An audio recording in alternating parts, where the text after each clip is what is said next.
All right. I'm not going to say much in this one. I'm just going to show you some video. And you tell me what you think. Alrighty, folks.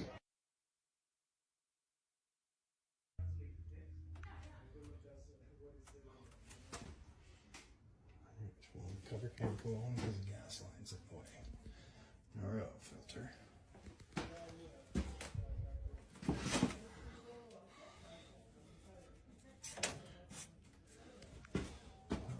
Holes in the tape and a gap in the exhaust. Disconnected vent, disconnected vent, disconnected vent, disconnected vent.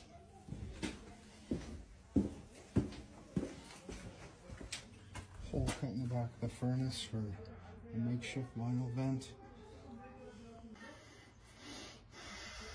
Tell me what you think.